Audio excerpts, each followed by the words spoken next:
Let's kill 'em all. Hello, my name is Will, and this is Exploding Helicopter, the one and only podcast in the world dedicated to celebrating helicopter explosions in film. In 1990, Iraq invaded its neighbour Kuwait over a dispute about oil production.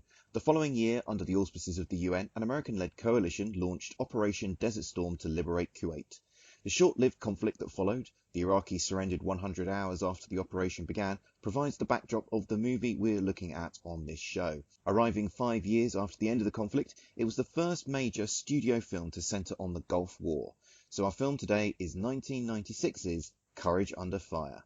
To help me look at the film, I'm joined by a man who wouldn't think twice about using you as a human shield. He doesn't run from danger because he's too busy waving the white flag of surrender.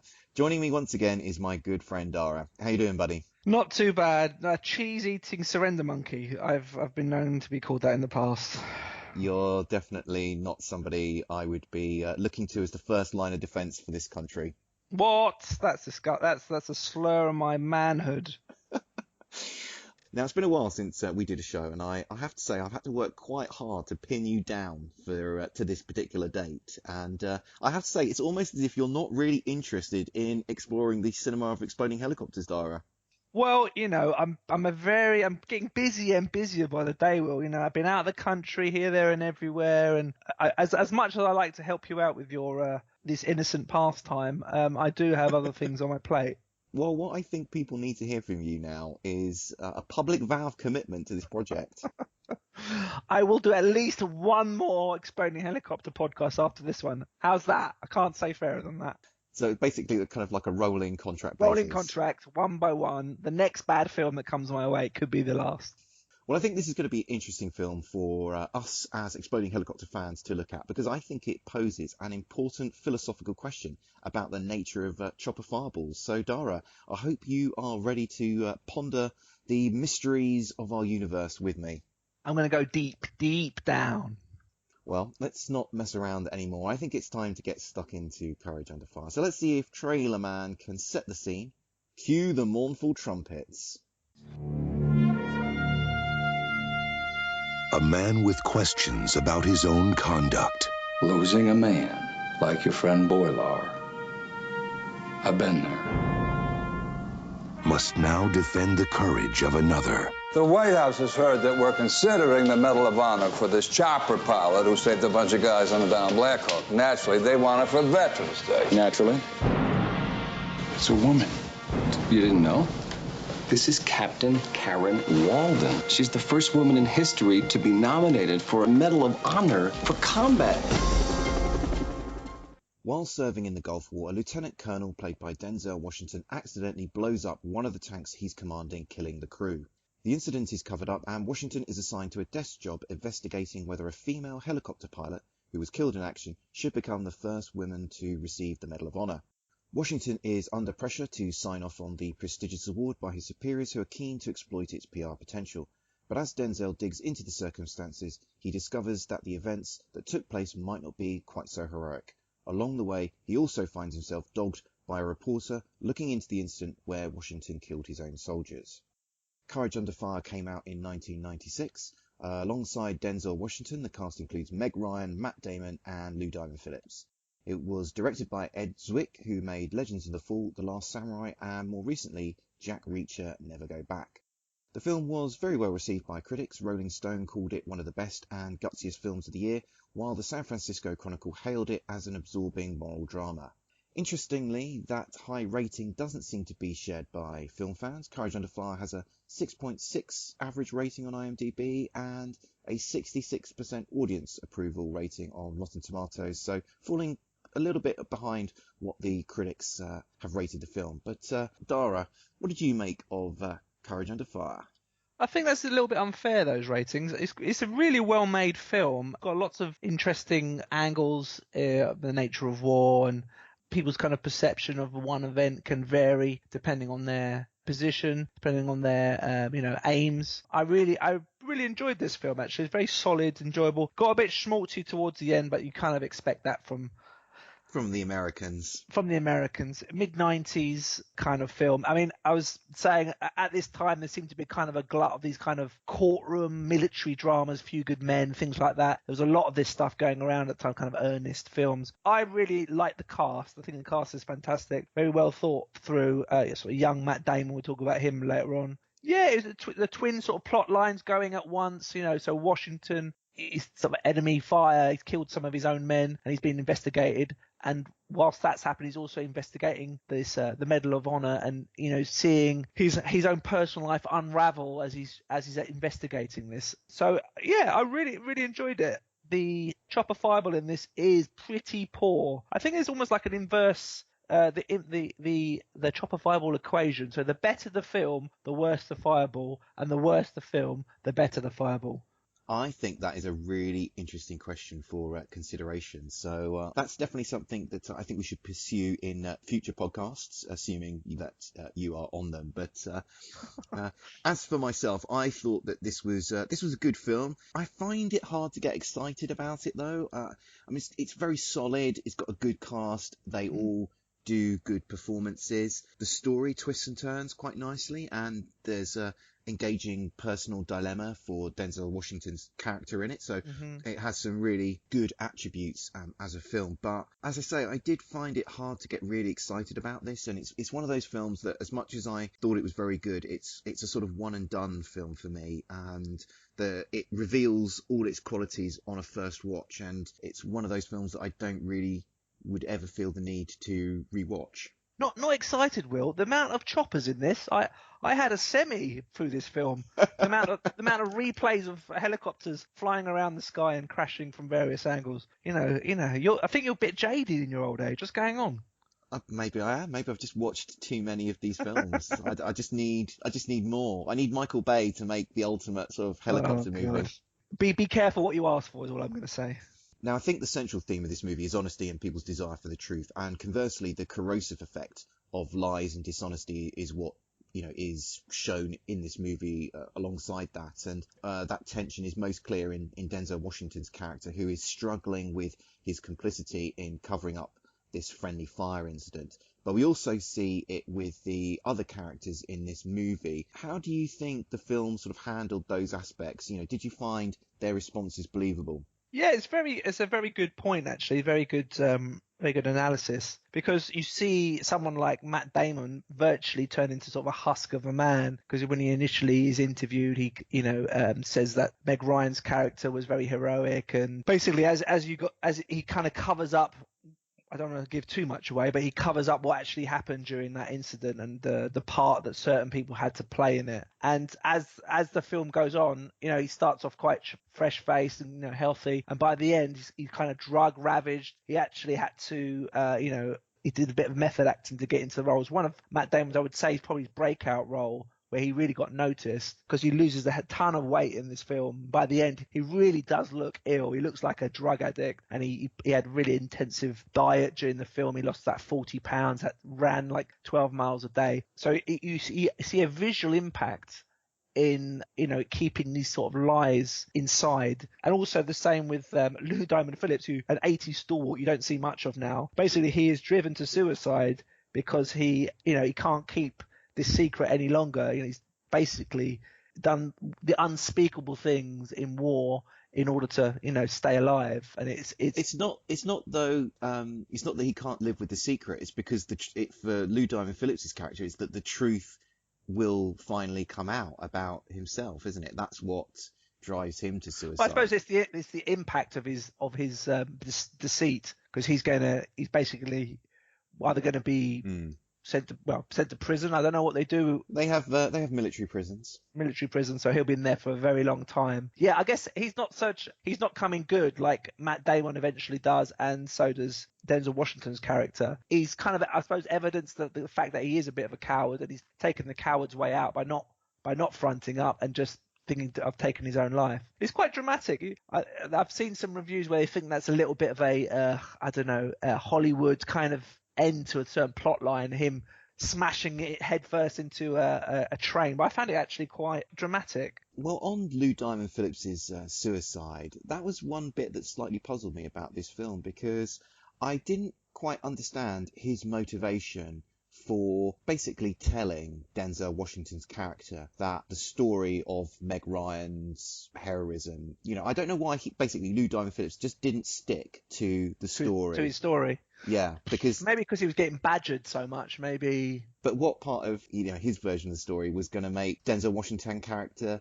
stop digging? If anything, that was such a radically different version of events that he was, that would inevitably be pursued. Well, maybe he's just shown up for being kind of a bit of a weak-minded person, thinking that the lies wouldn't be uncovered, and then as soon as he's confronted by someone who's hot on his trail, he just crumbles and tells the truth, and can't deal with the consequences. Let's also just have a quick chat about Denzel Washington's character arc in this film, because as we've sort of already mentioned, he's got these twin dilemmas. He's investigating somebody else, Meg Ryan's character, who is up for this award for her gallantry in action, whilst he himself is under investigation for this incident where he's responsible for a number of people's death, and he feels this need to confess, and we see how the impact of not being able to tell the truth manifests itself in Denzel's character. So we see him sort of turning to drink, but we also see him become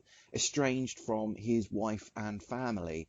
And that was a bit of the film that kind of left me a little bit puzzled. I don't know why he started to cut himself off from his family in that way, because they're not necessarily part of this situation. I don't know why he couldn't have been a little bit more open about what part of the problem was the fact that he was on the road doing all these investigations, so he's away from his family. So he was physically away from his family and emotionally away from them, because obviously he was still keeping this secret. Maybe he felt ashamed even to tell his close family about what had happened. I don't think you don't see him confide in many people about actually what happened. And he wants to tell the family of his best friend that got killed, but he doesn't find the courage, and he has to obviously cover it up because the top brass, the military, but that's another sort of underlying bit that I got from this film, that they're basically saying that the military role, the politician's role in war is really to keep the party line, cover up the truth, just send out the message that they want to send to either,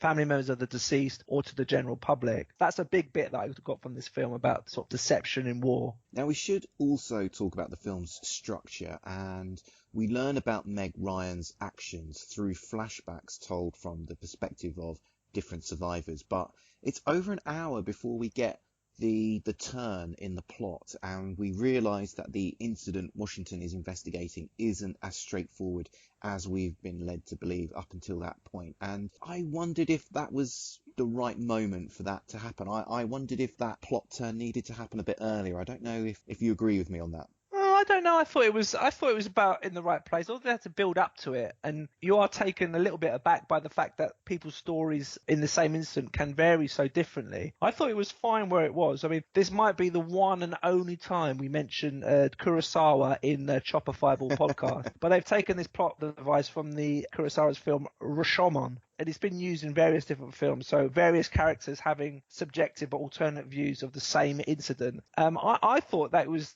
the pacing of it done for me at the right time. I didn't feel that I was waiting for it or it was too late. But obviously that's differs from your view.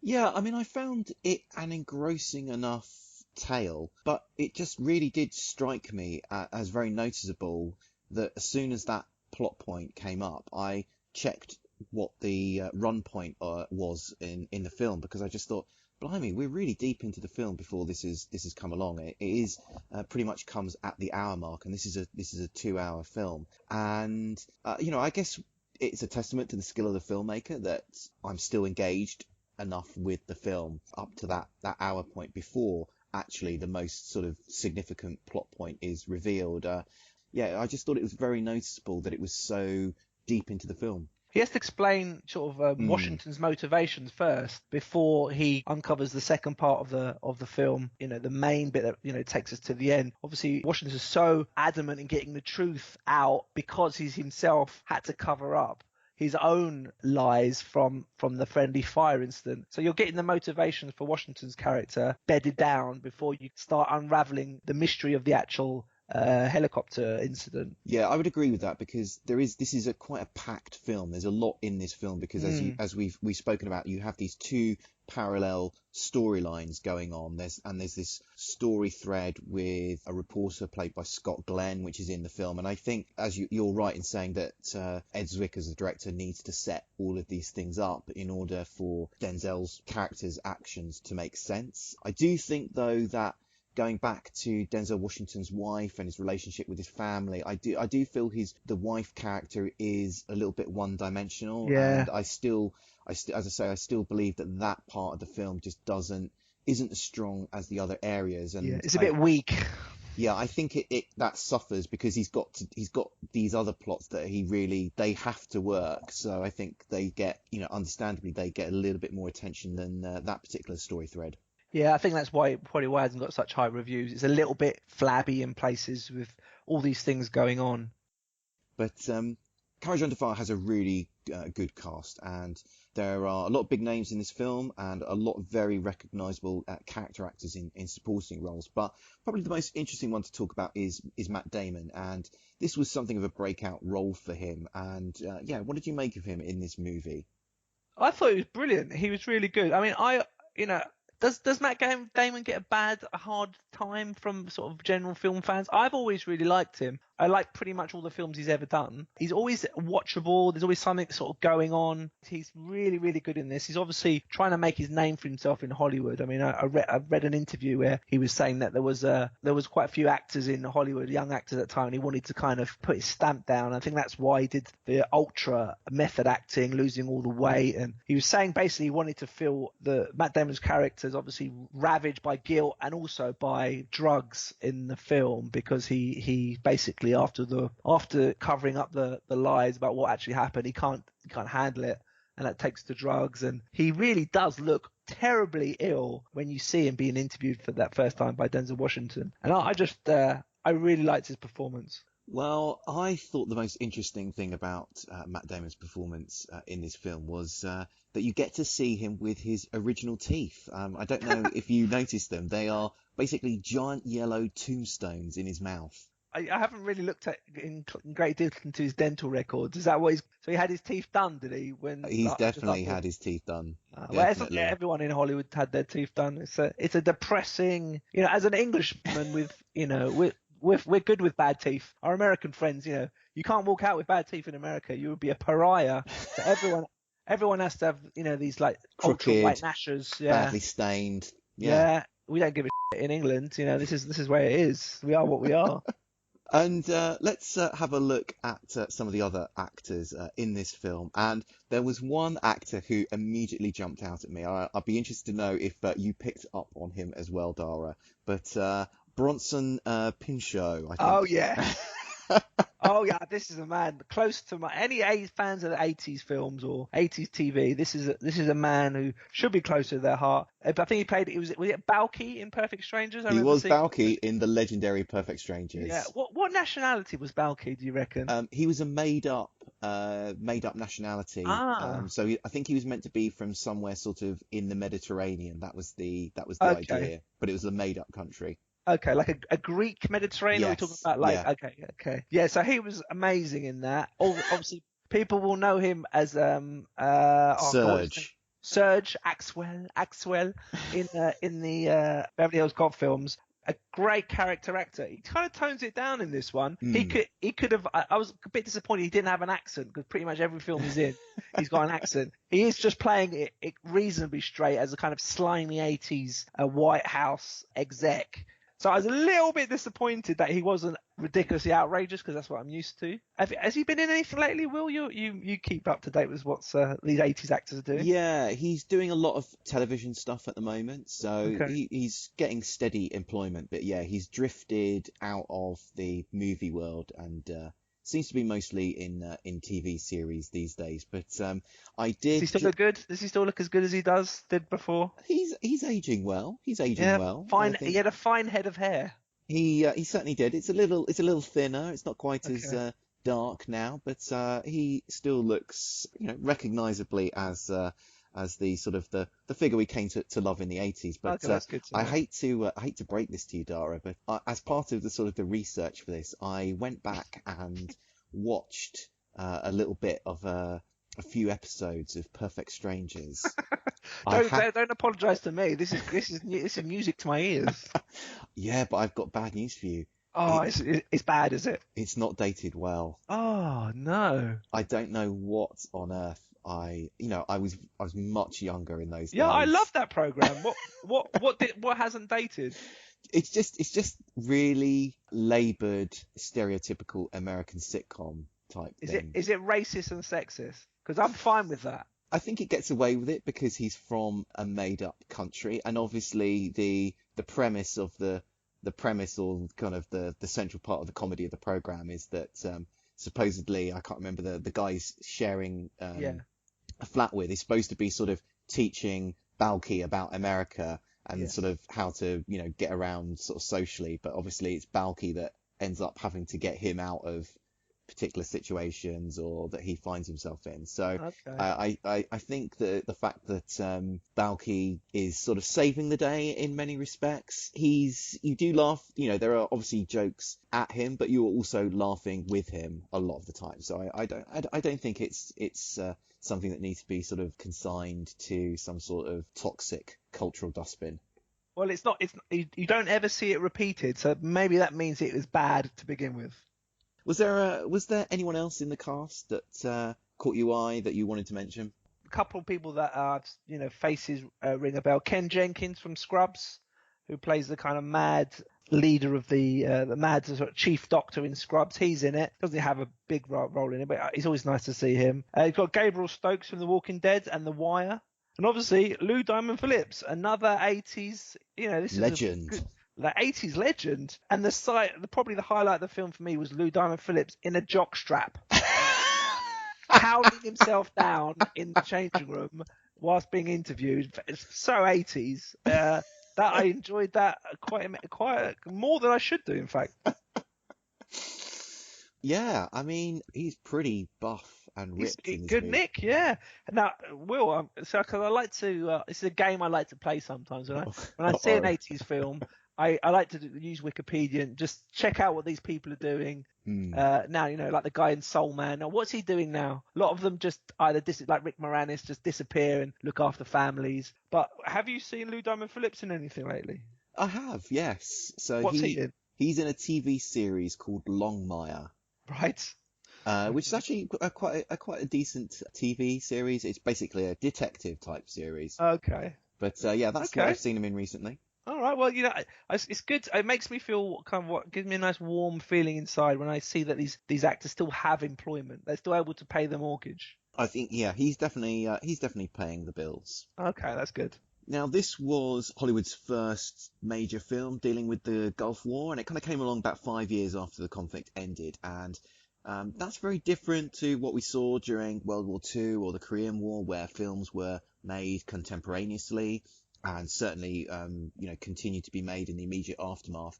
But sort of since Vietnam, there seems to now always be a pause before we start seeing films made about particular conflicts. And I sort of wanted to get your thoughts on what you thought might lie behind that. I have to be honest, I'm not that familiar with the films that were made around World War II, but my kind of view on, films that are made these days about Gulf War and about invasion of Iraq, Afghanistan, and there is a lot of nuances and there's agendas that kind of slowly percolate out, and for other facts to emerge, for a different story to be told about a film, probably takes a little bit of time for that to happen. Maybe that films back in the day were a little bit, they weren't so nuanced. It's very kind of chest pounding, more sort of propaganda, a bit more jingoistic. Yeah, whereas now most of the war films you see tend to be sort of critiques on war and why we went to war for wrong reasons. Many, there's a lot of truth to these films that get made. There's always that sort of other agendas. I'm sure there was always other agendas, but now they're kind of coming to the fore a little bit more. So maybe that's the reason why films don't get made in such a quick fashion about war. Okay, I reckon it's time we get down to the serious business of talking about the exploding helicopter action in this film. But before we do that, we're going to take a quick break. Don't touch that dial. We'll be right back. Hello, everybody, and welcome to the Cinema Recall Podcast here at ThatMomentIn.com. I am your host, The Vern, and on each episode, myself, along with a guest, will be talking about an iconic scene from a classic movie. Which films will we be discussing? Well, that's all up to you, because before each episode airs, we're going to be giving you a poll of great flicks to choose from. Whichever one gets the most votes, that's the one we'll be talking about. So, listen to the Cinema Recall Podcast on the site ThatMomentin.com or on iTunes, Stitcher Radio, or Podomatic, or SoundCloud. Thank you very much, and hope you enjoy it. We're back, and now we're going to be looking at the exploding helicopter action. This occurs during one of the flashbacks that happen as Denzel interviews different survivors. We pick up the action with Meg Ryan flying a team of medics in to rescue the survivors of a downed helicopter. The soldiers below are pinned down by the wreckage of their chopper by advancing Iraqi soldiers. The troops are supported by a tank which fires off an artillery shell which hits the wrecked chopper, causing it to explode. Dara, what did you make of the exploding helicopter action? As I mentioned before, whilst the film is pretty good, the helicopter action, the helicopters in the film are plentiful. The explosions are poor, really poor. There's ample opportunities for some sort of mega set piece, and I don't like to give too much about the secrets of podcast making away to our listeners, but before the start of this podcast, I did actually have to go away and watch it quickly again because I missed the only exploding helicopter in the film. I thought it was actually another scene where a helicopter kind of goes down and they don't actually show it fully explode. And I was kind of thinking, why is Will doing this film that this helicopter's not actually exploded? And it was actually the helicopter that does explode is actually a wreck, which, we get a brief image of the downed chopper with the 4 soldiers who Denzel's investigating what's going on. They are attacked by Iraqi soldiers, and the tank actually shoots another missile at the wreckage of their plane, and it blows up again. And, can you blow up a helicopter a second time? Well, this is the question I feel that we need to answer on this particular show, because I think it's an important point, going forward, if we're going to continue to catalogue the world of exploding helicopters. I think this is one that we need to come to a definitive opinion on, because I think the fundamental question is, are you seeing the helicopter explode, or are you just seeing the munition explode? I think you're just seeing the munition explode because it was a black sort of wreck already. What is there to blow up? You can't blow up black metal. I think you're just seeing. I just think you're seeing a shell explode. But you are seeing a helicopter with it kind of probably destroy itself a little bit more. So I think for the purposes of our podcast, it just about qualifies.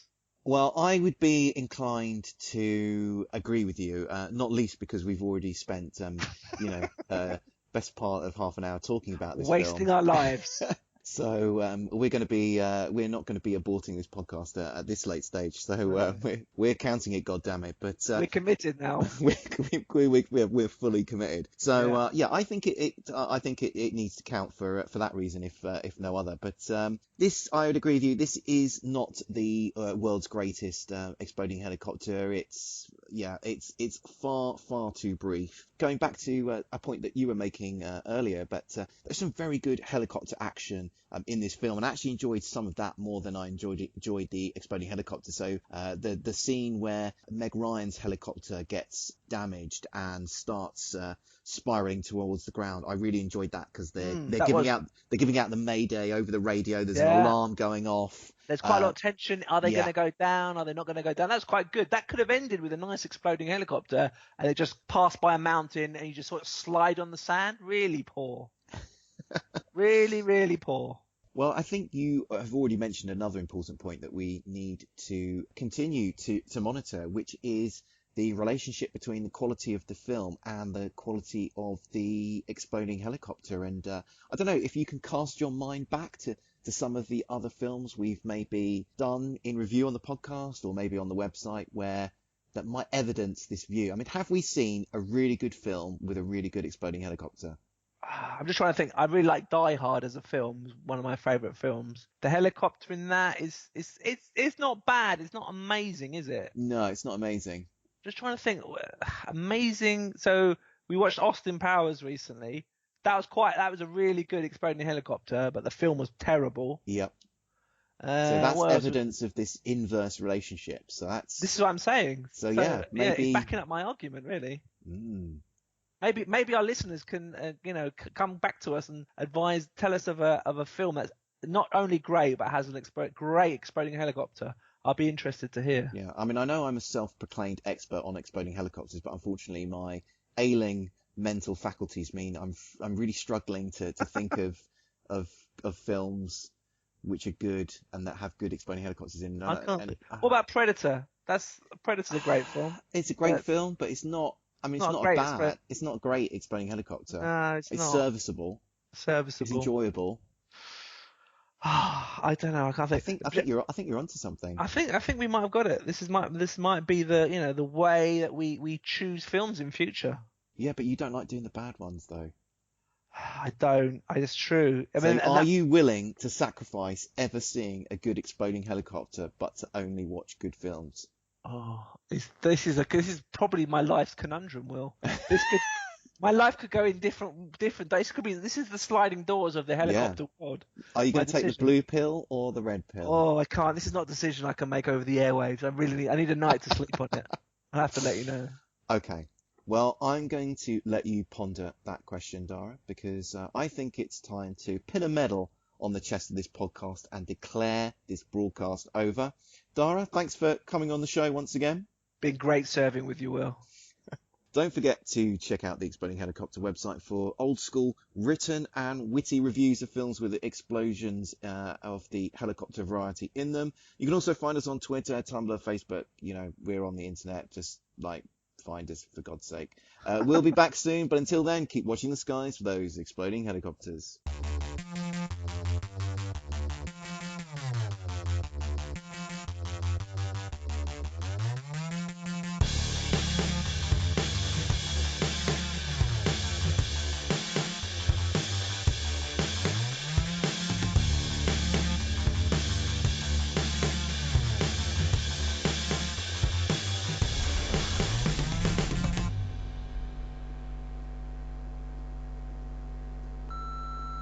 This podcast is a proud member of the Lamb Podcasting Network. Find the network at largeassmovieblogs.com.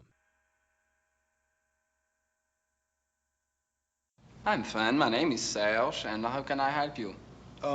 Yeah, I'm looking for Miss Jenny Summers. She's very busy today. Maybe you give me your name? My name's Axel Foley. And what is pertaining? I didn't understand what you said. Pertaining, what it's meaning, regarding. Oh, what's it regarding? I'm an old acquaintance of hers. Danae? One moment. Don't run and tell Miss Summers that Mr. Ahmed Foley is here to see... Axel Foley. Axel. Axel. Foley is here to see her. He's an old acquaintance. Donnie, cover this up. It's like the breast of a dog to scrub for the customer. It's not sexy, it's animal. No, it's not sexy at all. May I offer you something to drink? A wine, a cocktail, espresso?